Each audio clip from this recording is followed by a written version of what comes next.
Hello and welcome to Health Solutions with Shawn and Janet Needham, where Team Needham discusses everything healthcare. I am your host, Shawn Needham, along with my wonderful wife and producer, Janet. Today we have two guests in the studio. First is Lindsey, our Director of Education, and then we have Jennifer Fletcher to follow her. So, Lindsey, welcome to the studio. We are streaming live at AM 1470 KBSN in Moses Lake. Lindsey, how are you? I'm good, Shawn. How are you? Great. So I want to welcome you to the Moses Lake Professional Pharmacy team and welcome you to the show today. So tell us a little bit about yourself and what your goals are for your position. Yeah, so I'm actually from Moses Lake. I grew up here. This is my hometown. I've been away, though, for the last 10 years. I've been over to the west side. Can't say I miss too much over there, especially not the traffic. I went to school over there, though. I went to Seattle University over there. I have my Bachelor's of Science in Forensic Science with a minor in Chemistry. Moved back over here. Never thought I'd be back, but I'm sure glad to be back, especially now that I have this great opportunity. I'm really excited to be working with the pharmacy. You know, there's not a lot of compound pharmacies out there doing what you guys do, what we're doing. Really customized prescriptions, personal relationships with patients. I'm really excited to be making a difference in a lot of those patients' lives, building those relationships. Awesome. Well, we welcome you to our team, and we will be hearing a lot more of you in the future. So thank you, and thanks for coming on the show.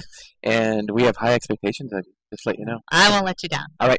Thank you, and have a wonderful day. Thanks, Shawn. Our next guest is Jennifer Fletcher from Active Family Healthcare out of Coeur d'Alene, Idaho, and she is in the studio with us today. Getting a minute here just to get situated, and she will be right with us. So, one thing I wanted to discuss today is a little bit of history on her. So, Jennifer, you could pull up to the microphone there, and I'll introduce you. So, Jennifer Fletcher from Active Family, our viewers and listeners welcome her. So, Jennifer, tell us a little bit about yourself. Hi, Shawn. Thanks for having me. Hello. Thank you. So excited for you to be on today. Well, I made the drive all the way from the big town of Coeur d'Alene to the little town of Moses Lake. Got a little bit of snow in Coeur d'Alene, so that was nice to get away from that. But I've been a nurse practitioner for 20 years. I can't believe how fast it's gone by. And along the way, I've learned a ton, especially in the last 7 years since I've been owning my own business for 7 years. And excited for the next 10 years, and then hopefully retirement after that, and someone else can take it over. Awesome. So tell me about where'd you go to school as a nurse practitioner? So I actually went to junior college originally in Santa Rosa, California. My heart was drawn to basketball, so I followed wherever my basketball heart went, and played there for a couple of years, and then I got recruited out to Missouri Western in the Midwest, and played basketball out there. Originally, I was a sports medicine major, and looked at the amount of jobs that were available in sports medicine, and there was like 1,000. So switched over to nursing. Got my nursing degree from Missouri Western, and then worked for a few years as a RN, and decided hospital stuff wasn't for me. So went back to school at WSU and fell in love with the area and graduated from there and stayed in the area. Awesome. So where did you first start in the area? Did you first start working as a nurse and nurse practitioner in Coeur d'Alene? So yeah, while I was going to school, I did some RN type of work, hospital, cardiac rehab, things like that. And then my first job was in family practice, and pretty much loved it and decided to stay in that area. Okay. So tell me a little bit about 7 years ago you opened your own business. Tell me a little bit about that. Okay. So I had always dreamed about opening my own business, but I needed to make sure that I had that the amount of experience needed to be able to take on that huge amount of work and things. So I worked as a family nurse practitioner for 12 years underneath a lot of different physicians, and I saw a lot of things that I liked, and I saw a lot of things that I didn't like. And so I thought if I go out on my own, I want to make it a situation that was, in my opinion, better for the patients overall, long term, and finally took the plunge. Okay. So tell me a little bit about that. What do you mean better for the patients? How do you feel about that? My clinic really spends a lot more time with patients. My job previously, I was seeing, 24 to 26 patients in basically a 7-hour period. So you were seeing patients, sometimes 5 and 10-minute visits. It really was not conducive for, maximizing that patient's response to treatment and education and things like that. So our clinic, we spend a minimum 15 minutes with patients, but most often about 30 minutes with patients to get things taken care of and to get them educated properly and go over the things that are sometimes I feel lacking in other practices. So tell me, what is the name of your practice? Active Family Healthcare. Okay, so why did you pick that name? So a lot of brainstorming went into that. And I wanted to create an environment where we're promoting health, obviously, and we're wanting patients to be as active as possible. I'm a huge proponent of regular exercise. I talk to every single one of my patients about it almost every visit, and sometimes they do get a little sick of it, but I just think it's really the key to being happy mentally and also being physically healthy. Right. So I'm with you, and I think exercise is probably one of the most underused prescriptions, but probably the best prescription that can ever be given by a medical professional. So Absolutely. So tell me what when you talk about exercise, what would that commonly go like? I mean, how would that go? I mean, it probably varies by patient, but Starting super at the basic first level. I ask them what they're doing. You have to know what they're doing to be able to know where to take them to. I have, some patients that are, running marathons and Ironman athletes. So obviously they're exercising plenty, maybe need to add a little strength training. But if someone's not doing anything, I always try to give an exercise prescription that builds on success. It's super key. Sometimes literally with some of my COPD patients or deconditioned patients, it's literally starting with 10 minutes of walking a day on a treadmill or outside. And right now in Coeur d'Alene, activity is almost dangerous because of the ice and snow and stuff. But just starting, we always want to build on success. We know that patients, if they are given too hard of exercise in the beginning and they fail, they're very unlikely to continue the program. So I think that's one of the most important things about exercise, and that's great that you spend time with your patients because every patient is different. And if you give somebody an exercise regimen that they can't follow, like you say, they're gonna be non-compliant. They're not gonna do anything. So it's better to start with baby steps and start doing something. Especially if they haven't been doing much to start with. So give me an example. Do you have any examples that you would like to share about, a patient story where they feel that you made a difference in their life and you made a difference in their life?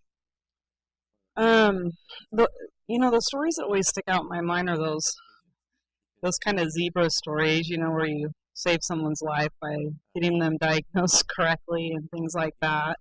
Like I had a patient who was unfortunately actively having a heart attack in the ER, sent her home, and she knew something was wrong and came back and saw me, and I figured it out, right away and got her the treatment she needed. But probably like my biggest weight story is a lady that I helped for probably about 3 years, and she ended up losing over 150 pounds Holy smokes, that and is wonderful. completely eliminated all of her diseases that were present.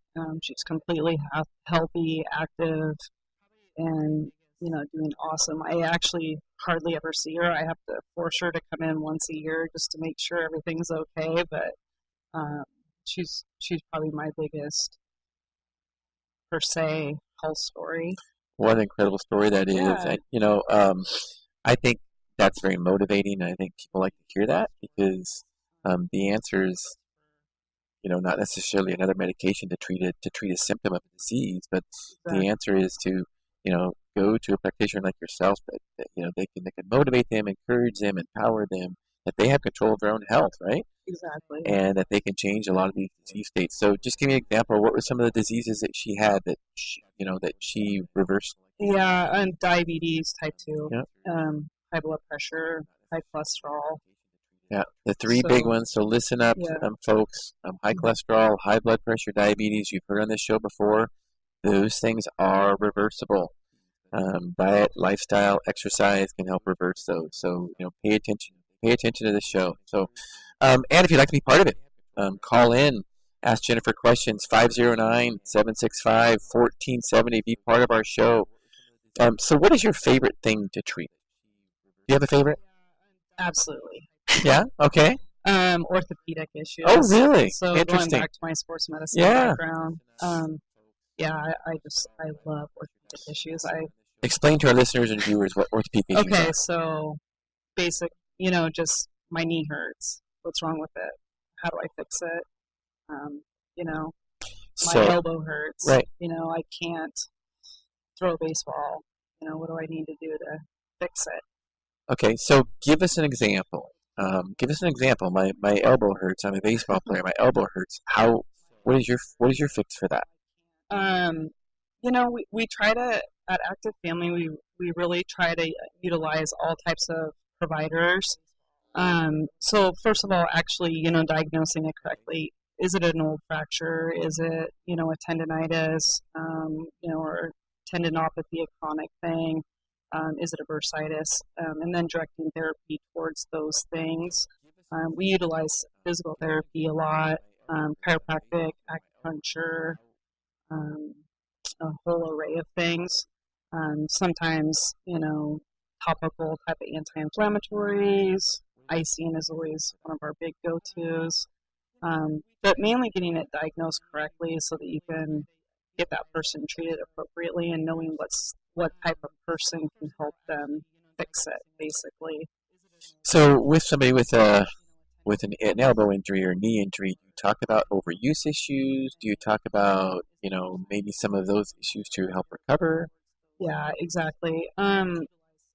So yeah, a lot of knee issues are overuse or improper alignment. I see women all the time with patellofemoral syndrome because of Q angles, which is basically women have hips, and so the knee joint becomes a culprit for chronic knee issues, which is with doing proper strengthening exercises so that your patella glides correctly. You basically eliminate the problem completely, but it does take a lot of work.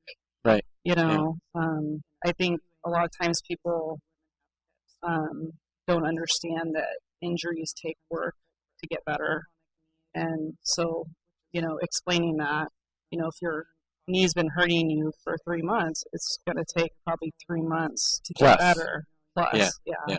That's wonderful. So we are, thank you, Jennifer, for that. We will continue this on our second segment. This is the first segment. You're listening to Health Solutions with Shawn and Janet Needham. We're getting ready to go to a break, and we will see you in a few minutes. Hello, listeners. Welcome back to Health Solutions with Shawn and Janet Needham. Missed our first episode, our first segment. Jennifer Fletcher from Active Family Healthcare out of Coeur d'Alene is with us in the office, in the studio today. And if you'd like to be part of it, give us a call, 509-765-1470. Any questions for her? So we were talking about orthopedics. So when I think orthopedics, first thing I think of are injury, elbow injury. I think surgery. So tell me about your opinion of surgery. My what? Your opinion. I mean, Okay. so are you cautious about it? Are you careful about referring to a surgeon until they have to? I don't know if you've ever had any orthopedic surgeries. I'm assuming you have, since you're a downhill mountain bike racer. I have not You actually. haven't? No. Wow. I I've usually had just cast them several. up myself. I've had several that were unavoidably surgical, and orthopedic surgeries are awful, in my opinion. The pain is out of control. So, yeah, we try to do everything possible to avoid a surgery unless it's needed. There's always those cases where, someone breaks their nose and it's on the side of their face, and yeah, that has to be fixed right away, right? But there's a lot of surgeries that are, in my opinion, optional, and we can do a lot of things to help people feel better so that they potentially don't have to have surgeries. Right. Yeah, no, I'm with you. I think I've seen a lot of surgeries, orthopedic surgeries too, that go bad. And, I know some of my injuries I've had even in the last year, I didn't go in for surgery. And I nursed the things to health myself. Now, obviously, my bones are not laying out or anything. But I kind of wonder sometimes if I would have went to surgery and would have done something worse. Especially if it's pinned or something like that. Anytime you have a foreign body in your body, it can be an issue. So what is your thought about, like, somebody has a bad knee and maybe overuse, maybe they just, need to lose weight? Have you ever talked to somebody about that? Absolutely. An extra pound of body fat around your belly puts an extra 20 pounds on each knee pressure. So, wow. Amazing.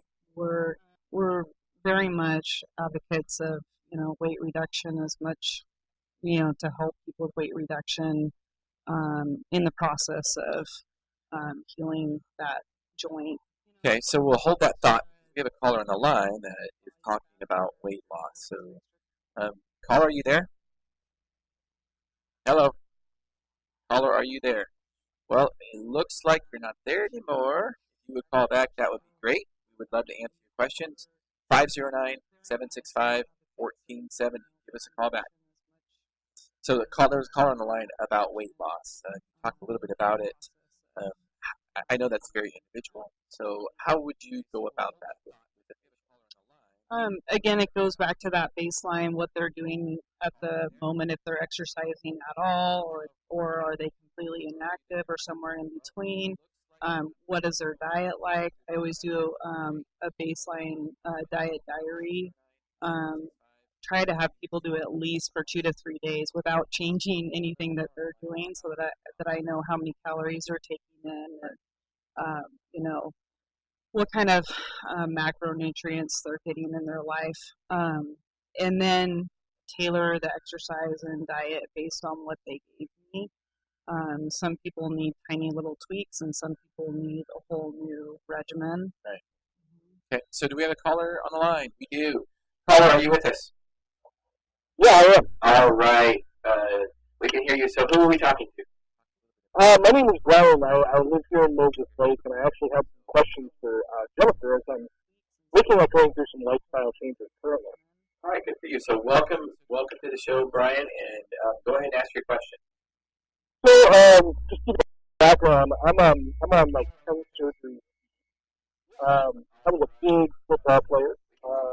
Played in high school, and it just destroys your body. 6 shoulder surgeries, 3 knee surgeries, and a hip surgery.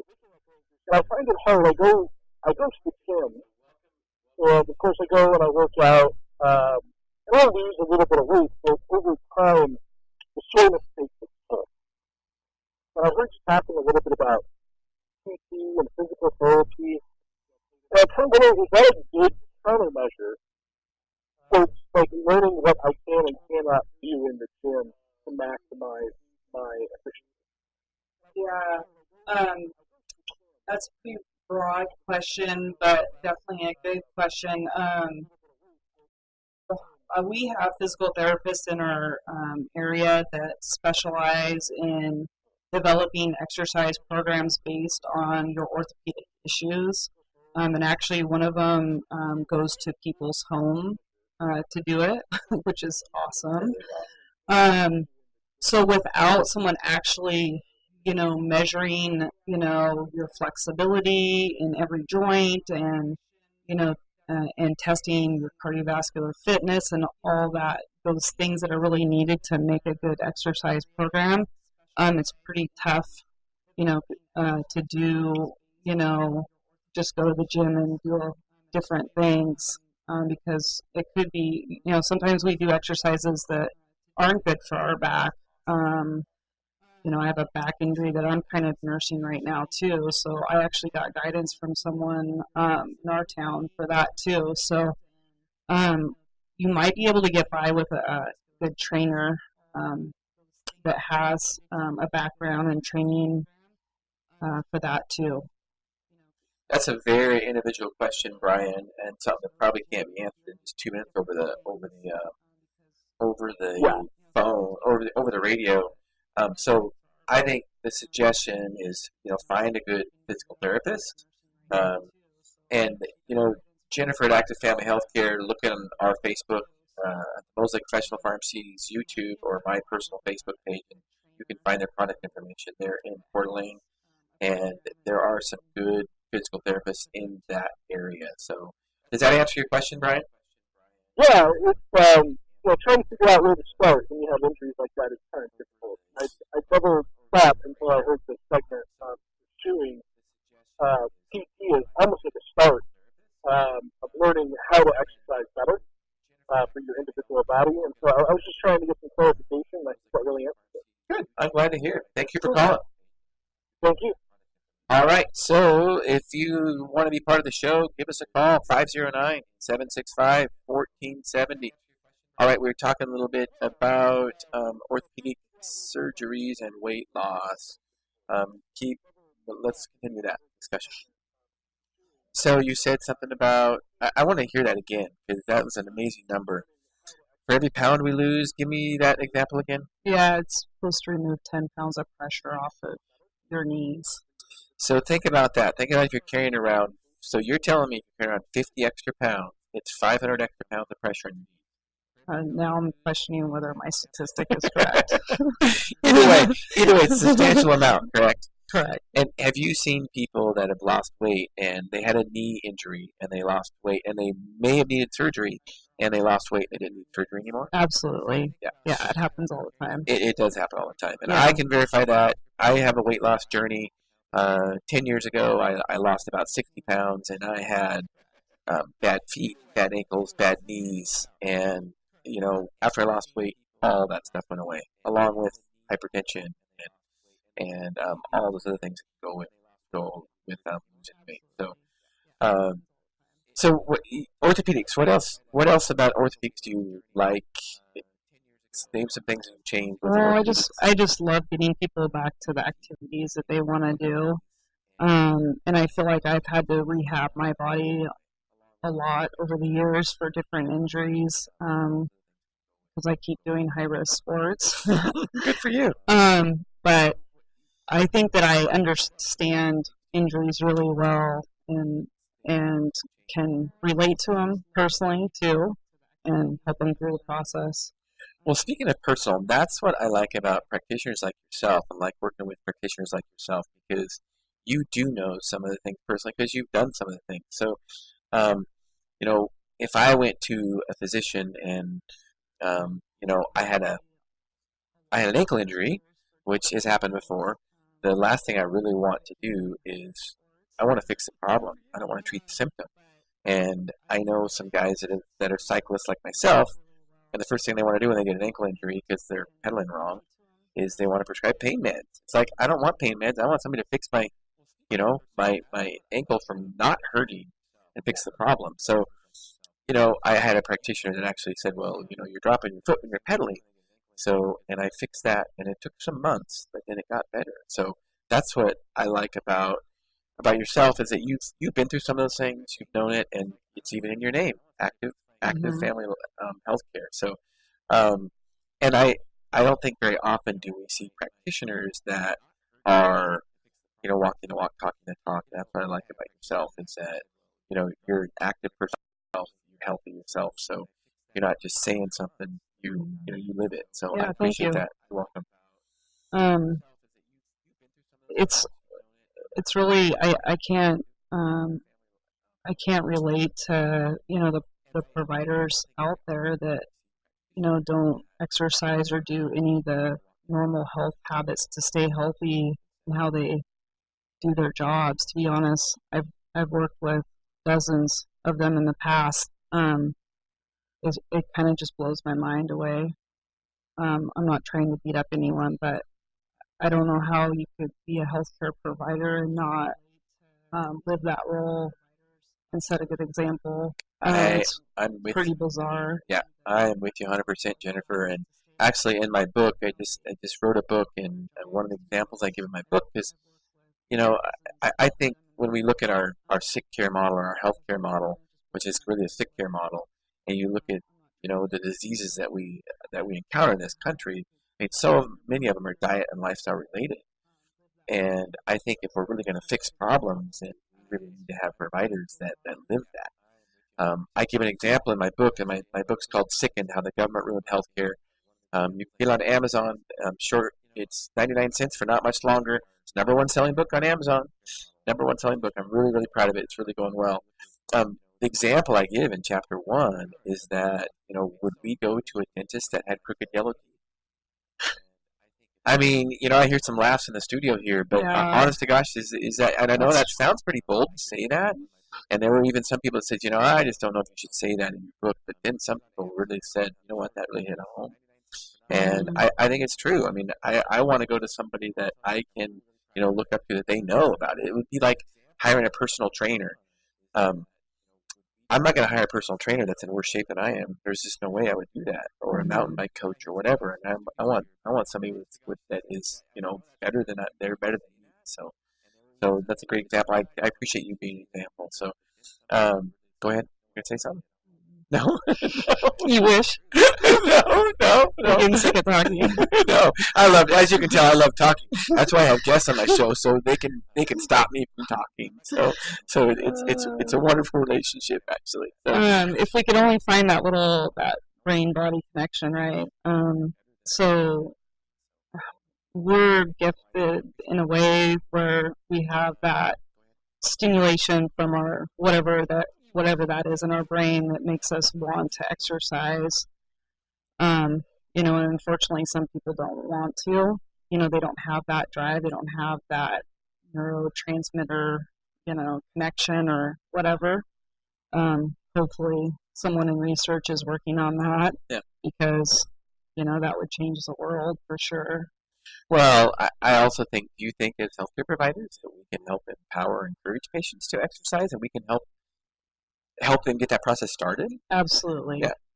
I can tell you on my weight loss journey before I exercised, I had depression, and I would go to work almost every morning and just be upset, just depressed. And I will tell you, when I started working out, when I started exercising, especially in the morning before work, that all went away. Mm-hmm. So there are a lot of neurotransmitters that, and I'm not saying that's the answer all the time, but exercise can help depression. There are a lot of neurotransmitters that it stimulates. And anxiety. And anxiety is just rapidly increasing in our society. Yeah. With all of our stresses. Yeah, and rather than an antidepressant or an antidepressant medication or an anti-anxiety medication, why not try exercise? And a little bit of exercise can go a long way. Yeah. Right. Yep. Some people, they do have a lower, lower neurotransmitters in their brain, unfortunately. So, sometimes providing them, with something that helps boost that, for 3 to 6 months and reestablish those normal serotonin levels is extremely helpful too. Absolutely. Absolutely. And, that there is some weight loss medications that have come out in the last few years that solely focus on neurotransmitters of the brain that are very intriguing, and I use them, and I've had some really good successes with them, increasing dopamine and serotonin in the brain. Yeah. So if someone's just, if they're stuck in a rut and that's what it takes to help them get to the that next stage in trying to be healthy, it can be very, very beneficial. Yeah, absolutely. Yeah. And I think like you said, I think one of the things to remember is that 3 to 6 months.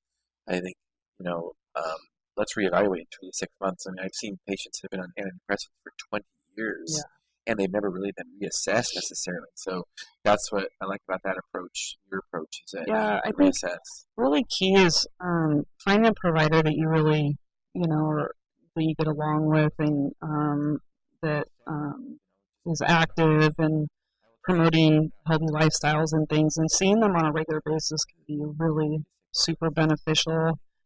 We have our patients follow up really regularly, and I think that's super key. Whether you're trying to help them quit smoking, improving their diet, we talked a lot about exercise, but co-managing their, disease processes and stuff. If you don't see them often enough, you're not going to be able to keep an eye on things and help propel them in the right direction. Yeah, follow-up is very important. So how often do you like to see them? Some of them I see once a month. Okay, wow, that's good. That's great. Yeah, especially with smoking cessation. It's proven that you need to see them once a month to really make a difference. Really, exactly. I mean, they need. I'm sure they need that encouragement, and just the follow up, because that's a tough thing to overcome. Yeah, research just shows higher success rates with more frequent follow up. Yeah, that's awesome. So that wraps up segment 2 already. Boy, this goes fast. So you're listening to Health Solutions with Shawn and Janet Needham, and we will be back in a few minutes. Hello and welcome back, listeners and viewers. You're listening to Health Solutions with Shawn and Janet Needham, live in the studio, AM 1470 KBSN in Moses Lake. We have Jennifer Fletcher on our last segment here. So Happy New Year. This is the first show of 2020. And speaking of New Year's, everybody's got New Year's resolutions at the first of the year. So I'm sure you have some patients that have New Year's resolutions, and maybe yourself. And what can you say about New Year's resolutions? Boy, I don't make them personally. You don't make them, okay. You have goals. You have some kind of goal, right? To drink more water. Okay, all right. But that's not a New Year's resolution. Keeping it simple. Okay. Yeah, in the next 2 months, we'll be bombarded with patients that either, they want to get off of medications, they want to improve their diabetes, they want to lose weight, they want to exercise, they want to change their diet. So, yeah, absolutely. We're ready to tackle it with them. So how do you help them with their New Year's resolutions? New Year's resolutions? I actually write things down for people. Steps, that they can make every week to improve whatever they're trying to improve, and then frequent follow up. Yeah. I see. There's a theme there. Yeah. Follow up. That's really cool. It shows me care too. Absolutely. Yeah. Absolutely. So speaking of follow up, do you do any other kind of follow up? Is that a live follow up all the time, or? We do telemedicine too. Okay. Which is a great new thing, and actually most insurance companies are covering it, except Medicare. That's not a surprise. So, if a young mom can't, she's taking care of her kids and can't get into the office, then we do telemedicine. We do phone consults too. So with telemedicine, tell us a little bit about that. How would that work? Do they have to be? Then you have to be located in Coeur d'Alene, correct? Technically, I guess no. Yeah. Yeah. Okay. So.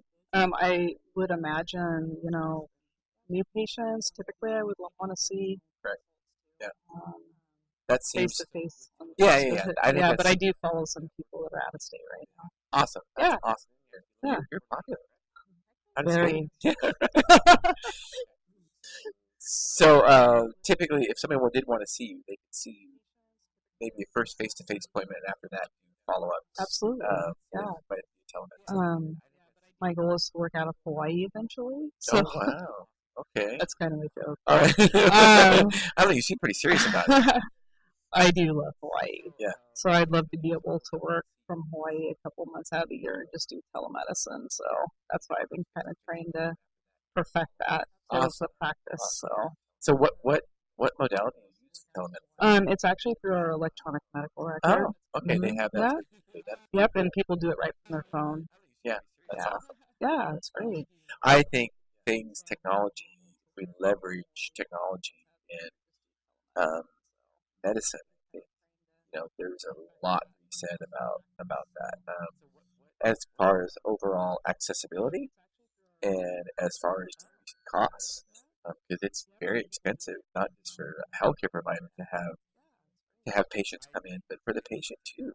It's not necessarily convenient, like you say, an active, mom. It's not always convenient. They multiple kids try to get to the doctor. So, Exactly. I think telemedicine is something that can be that is really Yeah, I think that's. I think that's why insurance companies, they do like it because they reimburse less. Yeah, of course, right. But it is more convenient for the patient. Yeah. So what if a patient? Say you have a patient that's doing telemedicine. What do you do what if they need their blood draw? Yeah. So that's a technical issue. We have labs pretty much everywhere in Coeur d'Alene, so we're pretty fortunate with that. If they're out of state, I just, believe it or not, we can just send it directly to wherever a lab close to them, so they just have to look up what lab it is, and then we can just send it in. Labs are getting pretty used to doing that now, so they need a lot more. Especially with snowbirds. I have quite a few snowbirds. Yeah. So they're getting their monthly INR.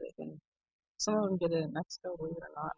Oh, really? You get lab drawn in Mexico? Oh, yeah. An INR draw? I never. Why not? Right? I never thought about that. The lab result comes in Spanish. Oh, really? Yes, it does. That's interesting. So you must have somebody that speaks Spanish in your office or something?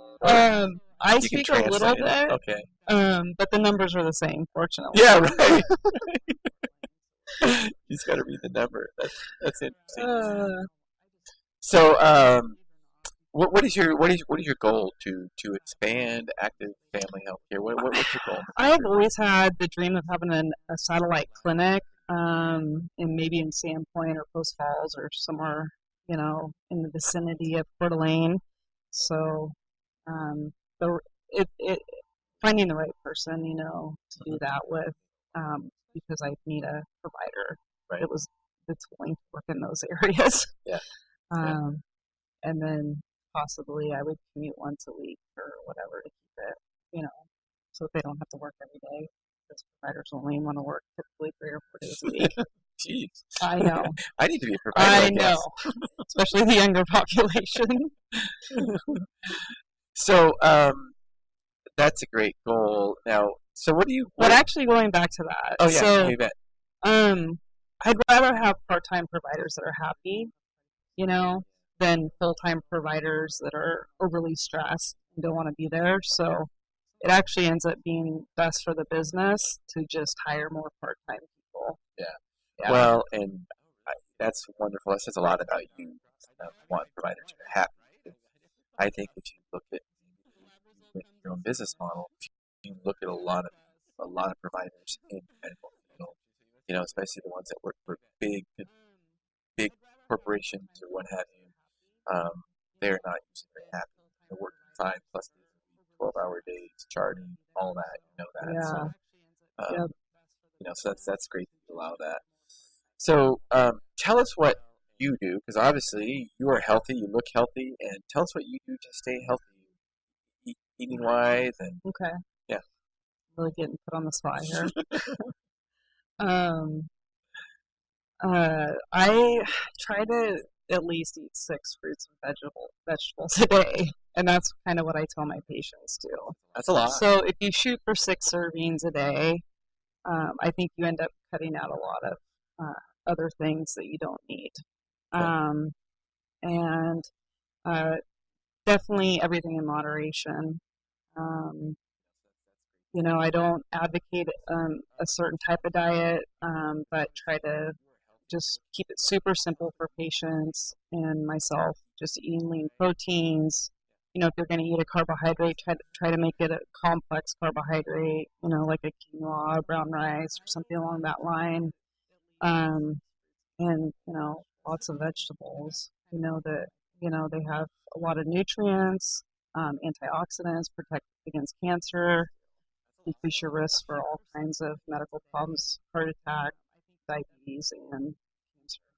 So when you say 6 servings of vegetable, fruit or vegetables, so would you change the fruit thing for diabetics at all? I haven't cut it in half, so like a half a banana or a half of an apple, because I don't believe in eliminating fruit for diabetes, and usually that's not their worst culprit. Yeah. Oh, I Their totally worst agree. culprit is their Pringles or their candy bar or whatever, and if I can't imagine the fruit is the worst part of Yeah, it. I totally agree. Although I did have one time eating a half of a watermelon, and that was an issue. That might So. spike your glucose.